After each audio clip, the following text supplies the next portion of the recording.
এই ভিডিও দেখুন, এই ভিডিও করিবার मोर सिंपल इंटेंशन है आपण मैंने गोटे सिंपल आइडिया पाइबे कि आमर जो इंग्लिश रे मॉक टेस्ट डिस्कशन होची माने जो सॉल्यूशन केमी डिस्कशन होची। ओके, बहुत पिला मेसेज करते सर इंग्लिशटा टिके कहि दियंतो। आ गोटे कथा, इंग्लिश रे गोटे टेस्ट दी चारटा क्वेश्चन रिपीट होता बट एबे से इशू सॉल्व हो जाइए। सेटा बाय मिस्टेक टाइप जे करथुले से मिस्टेक होता तो सेमती आ किछि रिपीट होबन। ओके, एंड एबे आपण सब ठीक ठाक हो जाउथो आई थिंक जो माने दोउथबे। गोटे दुटा पॉइंट मुझे कहना चाहूँगी तापर किसी जो सॉल्यूशनटा मुझे आपको देखदेवी। राइट, देख एति जो टेस्ट होती ऑलरेडी ये पब्लिश हो सारी एंड जहाँ भी आपको शेड्यूल अच्छी से अनुसार पब्लिश हम एंड जहाँ भी आप general awareness math and reasoning English language paper सबूर आपको ये सॉल्यूशन मिल ओडिया तो मुझे करुँची एंड विभिन्न फैकल्टी आपंकर एगुड़ा सब सॉल्यूशन कर तो प्रत्येक क्वेश्चन आपको सॉल्यूशन मिल जाव। आप आई थिंक कौटी एमती पाइबेनि कि मॉक टेस्ट जोटी आपको video solution mill. Okay, and 1 number 2 3 number 4 एगुड़ा तो समस्त कहींपर कारण वीडियो सॉल्यूशन आई थिंक आपको कौटी मिलबनी। तो प्राइस देखो प्राइस एवं आपंकर प्रायतः कमिबार नहीं। ओके, आपको केमिति थोड़ा मुझे कहीदे खाली प्राइस आपंकर जो अच्छी एवं जो ऑफर कोड लगुच ओपी लगुंट से 7 मई पर्यटन भैलिड रहीपर ओपी उठीज एंड आपंकर प्राइस आई थिंक बढ़ी। ठीक अच्छे, तो से अनुसार आप निजर प्लान करेंगे। सिंपल मुझे आपको कहीदे ये आपंकर थी एंड ये सिंपल यही बैनर आप क्लिक करदे एंड ये एनरफॉल 999 आसो एंड ये आप थे क्लिक करदे एनरफॉल 999 ये गोटे अप्लाई कूपन कोड मांगे। ठीक अच्छे, अप्लाई कूपन कोड आप ट्रिपल ओपी टाइप करदे एंड अप्लाई करदे यहाँ 5999 हो सिंपल तार प्रोसेस टू बाय करदे। आपंकर मन रखु ये आगे लॉगिन करदे एंड वैलिडिटी आपंकर रही एसओ एग्जाम सरला जाए आप वैलिड रही आपंकर इश्यू ना। ठीक अच्छे, एंड येस मुझे खाली अपलोड करदे केमी आप देखो ये edugyaan.com अच्छी आप वेबसाइट एंड आउ अच्छी आपंकर आप एप्लिकेशन लिंक भी आप वीडियो डिस्क्रिप्शन में मुझे कमेंट कलम में देदेवी। प्ले स्टोर भी आप सर्च कर जाइए। आ गोटे कथा जो मानकर लैपटॉप देला बेले किसी इश्यू होची आप स्क्रीनशॉट सहित आइदर व्हाट्सएप कि इंस्टाग्राम में डीएम करेंगे कौन इश्यू होची जड़े जन कहते जदि भी किसी इश्यू थाए तो आप मत डीएम करदे स्क्रीनशॉट सहित डीएम करेंगे ताहले आम जल्दी सॉल्व करने ट्राए करूँ। जदि भी किसी थी आई थिंक जड़े दिज कहते आ तो मुझे देखनी एनीवे जदि भी थी आप मत स्क्रीनशॉट सहित डीएम करदे कि व्हाट्सएप करदे सबूर लिंक आप पाइबे डिस्क्रिप्शन में। Right, I welcome all of you. चलिए फुल मौज और मस्ती के साथ स्टार्ट करते हैं पेपर सॉल्यूशन। सो उम्मीद करता हूँ आप कॉपी पेन लेके बैठे होंगे क्योंकि काफी एडिशनल चीजें भी साथ साथ आपको जो बताई जाएंगी वो आप नोट कर सकते हैं, फ्यूचर रेफरेंस के लिए आपके लिए अच्छी रहेंगी। तो ये है first question. The UK PM visited PM Modi's home stay dash Gujarat dash the first day dash his visit. So इसमें देखिए 4 ऑप्शन आपके सामने दिए हुए हैं। एक चीज कुछ बच्चों ने काफी बार सुनी होगी, on Wednesday, on Tuesday, on Thursday. So same way में होता है on the first day, on the first day, on the second day, on third day, same way में। अब आपको एक चीज कंफर्म हो गई होगी यहां से कि ऑन द फर्स्ट डे, क्योंकि ये चीज सबने सुनी हुई है, इस वे में बता रहा हूं मैं। अगर किसी बच्चे को प्रेपोजिशन की नॉलेज कम भी है तो उसका बेस लेके इस पेपर का सॉल्यूशन करवाया जा रहा है। अदरवाइज आपको 1 मिनट में बताया जा सकता है कि इसके साथ ये प्रेपोजिशन आएगी या आएगी, लेकिन रटना नहीं है, चीजों को समझना है। So on the first day dash his visit. अब ये देखिए सेकंड नंबर पे ऑन ए ऑप्शन में आ रखा है और दूसरा किस में आ रखा है, डी ऑप्शन में आ रखा है।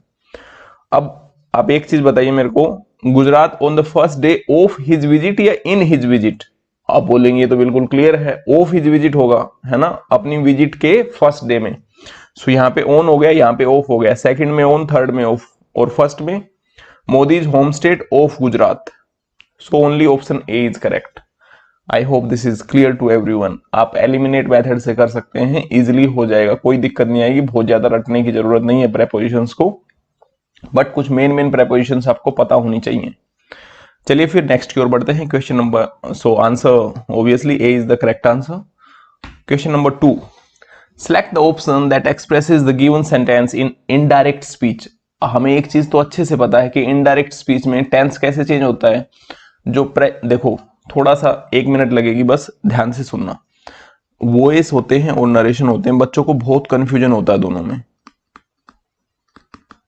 वॉइस में आपको ध्यान रखना है कि हमारी आवाज चेंज नहीं होती है, आपकी जैसे जो आवाज आज है वैसी ही रहेगी, आपकी मैं 10 साल बाद भी सुनूंगा तो मैं पहचान लूंगा कि यही आपकी आवाज है। तो इस वे में आप कॉन्सेप्ट से याद रख सकते हैं। अगर वॉइस, हमारी वॉइस चेंज नहीं होती, आवाज चेंज नहीं होती, इसीलिए वॉइस में टेंस भी चेंज नहीं होता है, ठीक है, बट नरेशन में टेंस चेंज होता है। So I hope this is clear to everyone. इतना आप याद रख सकते हैं, वॉइस जब भी आएगा तो उसमें टेंस चेंज नहीं करना है आपको। जब भी आप वॉइस को एक्टिव से पैसिव में बनाएंगे, नरेशन जब भी होगा तो टेंस चेंज हो जाता है, टेंस एक पीछे चला जाता है। अब पूछोगे कैसे? देखो, अगर प्रेजेंट इंडेफिनिट होगा तो पास्ट इंडेफिनिट हो जाएगा, प्रेजेंट कॉन्टिन्यूअस होगा तो पास्ट कॉन्टिन्यूअस हो जाएगा। सो सेम वे में एक पीछे चला जाएगा। पास्ट इंडेफिनिट होगा तो वो पास्ट परफेक्ट में चला जाएगा। पास्ट परफेक्ट पास्ट इंडेफिनिट से पीछे होता है, और पास्ट परफेक्ट में ही अगर कोई होगा तो उससे पीछे तो भाई कोई जगह बची ही नहीं है, तो वो पास्ट परफेक्ट में ही रह जाएगा। So I hope this is clear to everyone. Narration के रूल भी समझ आ गए होंगे और वो इसके भी, ठीक है। तो इतना जस्ट आपको पता होना चाहिए। अब देखिए, अब इसको पढ़ते हैं। Putin said to Modi please help me. अब एक तो प्लीज आ गया तो सिंपल आपको चिल्ला चिल्ला के क्वेश्चन बोल रहा है कि रिक्वेस्ट है। अगर रिक्वेस्ट है तो नीचे आंसर में रिक्वेस्ट होना चाहिए। रिक्वेस्ट एक ही ऑप्शन में है, टाइम ही नहीं लगना चाहिए इसमें, आपका जस्ट 5 से 7 सेकंड का टाइम लगेगा बस पढ़ने में। सो प्लीज आ गया है तो रिक्वेस्ट आएगा, और किसी में रिक्वेस्ट दे नहीं रखा। ऑर्डर बिल्कुल गलत है, थ्रेटन बिल्कुल गलत है। सेड टू का सेड टू बिल्कुल नहीं रख सकता है, या तो टोल्ड करना चाहिए था या रिक्वेस्ट करना चाहिए था। So I hope this is clear. Requested आ गया है, Putin requested Modi to help him in that task. This को चेंज कर दिया है दैट में। ऐसा क्यों करते हैं? कम ऑन सोचिए। दिस को दैट में चेंज करते हैं, नाउ को देन में चेंज कर देते हैं। ऐसा इसलिए किया जाता है क्योंकि जब आप डायरेक्ट से इनडायरेक्ट बनाते हैं, मान लीजिए दो बंदे आपस में बात कर रहे हैं और आप उनकी बात को सुन रहे हैं, तो आप वो बात अब जब तीसरे बंदे को जाके बताएंगे तो तब होता है इनडायरेक्ट। समझ गए? दो बंदे आपस में बात कर रहे हैं और आप उन दोनों की बात सुन के जब तीसरे बंदे को जाके बताएंगे तो वो इनडायरेक्ट होता है। अब जब वो दो बंदे आपस में बात कर रहे थे तब तो वहीं पे टास्क था और वो उसी टास्क की बात कर रहे थे, दिस टास्क। लेकिन आप जब वो बात किसी दूसरे को जाके बताओगे तो आप बोलोगे भाई उस टाइम पे वो जो बंदे बात कर रहे थे उस टास्क की, है ना? तब वो यह टास्क नहीं रहेगा, वह टास्क हो जाएगा, उस टास्क की बात होगी। I hope this is clear to everyone. Same way में दिस डे का दैट डे हो जाता है। काफी जगह आपने देखा होगा नरेशन में दिस डे होता है, वो दैट डे हो जाता है। क्यों हो जाता है? वो इसलिए हो जाता है, मान लीजिए आप मेरे दोस्त हैं, मैंने आपसे पूछा हाँ भाई आप अपनी गर्लफ्रेंड से या आप अपने बॉयफ्रेंड से या फिर अपने किसी अच्छे दोस्त से कब मिले, तो आप बोलोगे आज ही मिला था। अब यही बात मैं 5 दिन बाद अगर जाके किसी को बताऊंगा तो मैं क्या बताऊंगा कि मेरे को, मान लीजिए आपका नाम राहुल है, कि राहुल ने बताया कि वो आज ही मिला है? नहीं भाई, मैं बोलूंगा राहुल की और मेरी उस दिन बात हुई थी और उसने बताया था कि वो उसी दिन अपने दोस्त से मिला था, उसी दिन। तो ये उसी दिन वाली जो सेंस होती है ना इनडायरेक्ट में, इसके लिए लगाया जाता है कि दैट डे, जिस दिन हमारी बात हो रही थी that day. I hope this is clear to everyone. और एक बार ये थोड़ा इसलिए बताया कि बार बार ये सब चीजें बेसिक बताने की जरूरत ना पड़े। So I hope question 2 is clear to everyone. A is the correct option. Next की ओर बढ़ते हैं। Question 3, Akshay Kumar knew that to apologise for tobacco advertisement. अरे हाँ, ये देखा होगा ना आपने tobacco advertisement. I hope maximum लोगों ने देखा होगा। अब अक्षय कुमार ऐसे बंदे हैं जो कि हेल्थ कॉन्शियस हैं काफी और लोगों को मतलब अवेयर करते हैं, और वही खुद ही ऐड कर रहे हैं टोबैको की। विमल की ऐड है शायद, if I am not wrong, वो देख लेना आप लोग।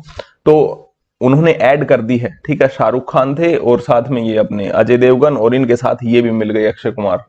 तो उसके लिए काफी मतलब विवाद थोड़ा सा हो रखा है। So Akshay Kumar knew that to apologise, कि अगर वो अपोलोजाइज करेंगे for tobacco advertisement would tantamount to admitting he had failed. Tantamount का मतलब होता है किसी चीज के इक्वल हो जाना, बराबर हो जाना कोई चीज, कि भाई ये तो बिल्कुल उसी बात वही बात हो जाएगी कि बिल्कुल गलती मानना सबके सामने। समझ रहे हो कि हाँ भाई ये उसकी बहुत बड़ी गलती हो गई, ये मतलब इसके इक्विवेलेंट हो जाएगी। टेंडम क्या होता है? टेंडम एक भाई साइकिल होती है, आपने मूवीज वगैरह में देखा होगा, जो डबल सीट वाली होती है, पीछे भी बैठ के एक बंदा पैडल मारता, आगे भी एक पैडल मारता, वो टेंडम होती है। टेंटलाइजिंग किसी चीज की लालसा, इच्छा। टेंजिबल होता है जिन चीजों को टच किया जाता है। टेंजिबल वर्सेस इनटेंजिबल, जैसे टेंजिबल एसेट्स होती हैं और इनटेंजिबल एसेट्स होती हैं। Tangible, intangible. अब आप बोलोगे ऐसी कौन सी एसेट होती है जिसको टच नहीं किया जा सकता? बिल्कुल होती है भाई, ऐसी एसेट भी होती है जिनको टच नहीं किया जा सकता, बट वो अपने आप में एक एसेट होती हैं। जैसे मान लीजिए टेंजिबल का एग्जांपल लेते हैं, जैसे मान लीजिए आपका कोई प्लॉट है ना, लैंड प्रॉपर्टी है, आपकी कोई जमीन है, आप उसको टच कर सकते हो प्रॉपर्टी को, बट आपको जो नॉलेज है, मान लीजिए आप एक टीचर हैं, एक टीचर की बात करते हैं तो उसको काफी नॉलेज होती है, वो उसकी अपने आप में एक प्रॉपर्टी है, क्या आप उसको टच कर सकते हैं? नहीं, that is intangible. Same way में जैसे ऑनलाइन यूट्यूब प्लेटफॉर्म्स हैं, आपके ऐप हैं, काफी सारे प्लेटफॉर्म्स होते हैं, तो वो एक टाइप से उसको आप टच नहीं कर सकते हो ना, बट वो प्रॉपर्टी तो है। जैसे मान लीजिए किसी के 1 लाख सब्सक्राइबर्स हैं, क्या वो उन सबको उस टाइम पे टच कर सकता है? नहीं, बट यस दे आर। सो वो इंटेंजिबल प्रॉपर्टी होती है। ऐसे एक इंटेलेक्चुअल प्रॉपर्टी होती है, जो आपके दिमाग की जो प्रॉपर्टी होती है उसको इंटेलेक्चुअल प्रॉपर्टी बोला जाता है। I hope this is clear to everyone. वापिस बता देता हूं, टेंटामाउंट मतलब इक्वल होना, वो चीज उसके बराबर होना। वो tantamount to admitting he had failed. Next year पढ़ते हैं। It was difficult to dash Raman to watch a horror movie. किसी को किसी चीज के लिए मनाना, उसको बोला जाता है एक तो परसुएड करना, और एक होता है, इसी का सिनोनिम होता है कन्विंस कर लेना, किसी को अपनी बात मना लेना। ठीक है, जैसे ही convinced his parents to go for a trip. ऐसा होता है ना, बचपन में हम लोग स्कूल टाइम में बोलते हैं कि नहीं नहीं हमें तो ट्रिप पे जाना है, किस तरह मनाते हैं, घर वालों को खुश करते हैं। सो वो होता है कन्विंस करना या परसुएड करना। So obviously persuade is the correct answer. और परसुएड का जस्ट एंटोनिम होता है डिसुएड। ठीक है, कंसल्ट का आप लोगों को पता ही होगा, डॉक्टर से कोई भी चीज कंसल्ट करना ये। सो बाकी सब तो इजी है। कन्फर करना, जैसे ही was conferred with this prize, तो एक कोई भी बड़ी संपत्ति किसी को कन्फर करना होता है। और एक और कन्फर एज ए वर्ब भी यूज होता है, जिसका मतलब होता है कि कोई बड़े काम से पहले विचार विमर्श करना। बट इसमें मेन जो बात थी वो थी परसुएड की, परसुएड करना। It was difficult to persuade Raman, कि भाई उसको परसुएड नहीं किया जा सकता था क्योंकि वो तो बहुत बड़ा डरपोक था, है ना, वो देखना ही नहीं चाहता था हॉरर मूवी। तो उसको परसुएड करना हॉरर मूवी के लिए बहुत ही डिफिकल्ट था। I hope this is clear to everyone. चलिए बढ़ते हैं नेक्स्ट क्वेश्चन की ओर। Choose the option in which the usage of the word गलत है जिसमें। ठीक है, तो रन मतलब होता है भागना, और जब आप इन चारों सेंटेंसेस को पढ़ेंगे तो रन ओवर जो होता है ना, सलमान खान का एक बार केस आया था कि उनकी जो कार थी that run over a person. तो कार वगैरह जो होती है या फिर कोई मतलब व्हीकल होता है, उससे किसी को रन ओवर किया जाता है। हिंदी में इसका फ्रेजल वर्ब का मतलब होता है किसी को कुचल देना। So you can't run over him like that. So यहाँ पे एक दूसरे आदमी के बीच की बात हो रही है, तो वहां पे ये फ्रेजल वर्ब यूज नहीं हो सकती है आपस में, ये इनकरेक्ट यूसेज है। सो इसीलिए C is the correct answer. Next की ओर पढ़ते हैं। To be light years away. अब जो थोड़े बहुत साइंस के स्टूडेंट रहे होंगे भाई, तो उनको पता होगा कि लाइट ईयर तो भाई बहुत बड़ी डिस्टेंस होती है। ठीक है, लाइट ईयर जैसा कि इट इज कॉन्स्पिकियस। कॉन्स्पिकियस का मतलब होता है बिल्कुल क्लियरली विजिबल होना कोई भी चीज। So it is conspicuous with the name itself. Light year मतलब लाइट एक साल में जो डिस्टेंस ट्रेवल करती है वो होता है लाइट ईयर। तो आप बोलो वो तो बहुत ज्यादा होगी। बिल्कुल भाई, लाइट ईयर जो डिस्टेंस होती है वो बहुत ज्यादा होती है। So to be light years away, इतना दूर होना। तो आप बोल तो नजदीक की तो बात हो नहीं रही, ऑब्वियसली लाइट ईयर अवे मतलब बहुत दूर होगी कोई भी चीज। अब ऑप्शंस देखो। To be too distant for human beings to reach, obviously A is the correct answer. ये ईडियम है अपने आप में। ठीक है, तो आप इसको लॉजिक से समझिए, लाइट ईयर अवे का मतलब ऐसा क्यों होता है, क्योंकि लाइट ईयर अपने आप में एक बहुत बड़ी डिस्टेंस होती है। So this is clear to everyone. चलिए बढ़ते हैं नेक्स्ट की ओर। पोंडर, पोंडर का मतलब होता है भाई थिंक करना, किसी चीज के ऊपर सोचना, दिमाग लगा के अच्छे से। और इसका सिनोनिम होता है एक कंटेम्पलेट करना, कि काफी ज्यादा कंटेम्पलेशन के बाद हम इस मुद्दे पे पहुंचे हैं। और एक और होता है इसका पोंडर का मतलब, जैसे सिनोनिम की अगर हम बात करें तो किसी चीज के ऊपर सोचना, विचार विमर्श करना। और न्यूज़पेपर अगर आप द हिंदू वगैरह पढ़ते होंगे तो उसमें काफी बार आता है ये मीनिंग, MULL करके, मल, कि government mulls over this point, कि उस चीज के ऊपर सोच रही है, विचार विमर्श कर रही है आपस में। सो ये all these are synonym to each other. बात करते हैं ऑप्शंस की। अप्रोप्रिएट सिनोनिम हमें बताना है, तो सिनोनिम टर्मिनेट नहीं होता, खत्म करना होता। टर्मिनेट का मतलब तो मूवी भी है ना, हॉलीवुड वाली। सेलिब्रेट, किसी फंक्शन को सेलिब्रेट करते हैं हम लोग। एजिटेट होता बहुत ज्यादा गुस्सा होना। फार्मर्स एजिटेशन आप लोगों ने सुना होगा, जब फार्मर्स एजिटेशन, जब फार्मर्स बिल वाला जो प्रोटेस्ट चल रहा था। सो एजिटेशन होता है आक्रोश, हिंदी में अगर बात करें तो बहुत ज्यादा गुस्सा होना। मेडिटेट ऑब्वियसली पोंडर का सिनोनिम हो जाएगा। मेडिटेशन में आप लोग क्या करते हैं, मतलब सोचते हैं, मतलब ज्यादा दिमाग लगाते हैं। सो पोंडर मतलब to think, to meditate, similar meaning है, मतलब ये इसके पास है। सिनोनिम का मतलब होता है जो उसके सबसे पास वाला मीनिंग होता है। सो पोंडर का मतलब मेडिटेट, बिल्कुल इसका सिनोनिम है, ऑलमोस्ट सेम मीनिंग है। नेक्स्ट की ओर बढ़ते हैं। बैंग, एक तो बैंग ऑन करके एक सॉन्ग भी है इंग्लिश, और दूसरा आपने एक सेंटेंस सुना होगा, he bang the door with anger. Bang the door मतलब एकदम दरवाजे को पीटना, ठीक है, एकदम बाहर निकलते टाइम ऐसे गुस्से में। सो बैंग का मतलब होता है बीट करना। So option B is the correct answer है। नेक्स्ट देखिए, temptations of one kind. Temptations होती हैं चाहत, पैसे की, किसी और चीज की, so temptations of one kind और अनदर ल्यूर एवरीवन। ल्यूर का मतलब होता है लुभाना, किसी लुभाना। और एक और इसी इससे सिमिलर मिलता जुलता है ल्यूक्रेटिव। ल्यूक्रेटिव आइटम्स होते हैं ना, ल्यूक्रेटिव का मतलब होता है जो बिल्कुल चमक धमक वाले हों, एकदम जिनको देख के आपका लेने का मन करे, ठीक है, वो ल्यूक्रेटिव आइटम्स होते हैं। सो ल्यूर एवरीवन, तो टेम्पटेशंस ऑफ वन काइंड और अनदर, किसी ना किसी तरह की जो चाहते होती हैं, ल्यूर एवरीवन, हर एक को लुभाती हैं। The important thing dash them from gaining a foothold in our mind. So देखो, ये तो वैसे ही नहीं हो सकता टू प्रिवेंट इन करके, तो है ना।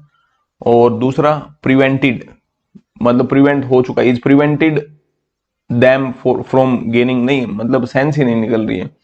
To prevent is to prevent them from gaining a foothold in our minds. So option C is the correct answer, कि हमारे दिमाग में वो एक जगह ना बना लें, एक फुट होल्ड ना बना लें, उससे हमें उनको रोकना होता है। द इंपॉर्टेंट थिंग ये होती है कि हम उनको उस चीज से रोक पाएंगे, हमारे दिमाग में वो परमानेंट जगह बना ले। So option C is the correct answer. बढ़ते हैं नेक्स्ट की ओर। Antarctica is perhaps the one place on earth no one would have expected finding canyons found to find, या फाइंड, टू फाइंड होना चाहिए इसमें। No one would have expected to find canyons and yet scientists were surprised. फिर भी scientist जो थे वो बहुत सरप्राइज हुए to discover deep crevices that run for hundreds of kilometres. Crevices मतलब इस टाइप के जो रास्ते बने होते हैं ना, उनको बोला जाता है। उसमें मतलब लंबे लंबे, मतलब एक टाइप से दर्रे टाइप से बने हुए। So obviously C is the correct option. इसमें मेन जो छाटने वाली चीज है वो है फर्स्ट वाले उससे वर्ड से, टू फाइंड। डिस्कवर की जगह तो एक्सप्लोर भी हो सकता था, लेकिन टू फाइंड जो है वो बिल्कुल करेक्ट सेंस दे रहा है यहाँ पे। सो ये वैसे अपने आप में एक इन्फिनिटी वाला टॉपिक है, लेकिन आप जब पढ़ोगे तो आपको आई होप सेंस इतने निकाल पा रहे होंगे। Earth no one would have expected to find, किसी को एक्सपेक्ट नहीं था कि वहां पे कैनियंस भी होंगे। नेक्स्ट की ओर बढ़ते हैं।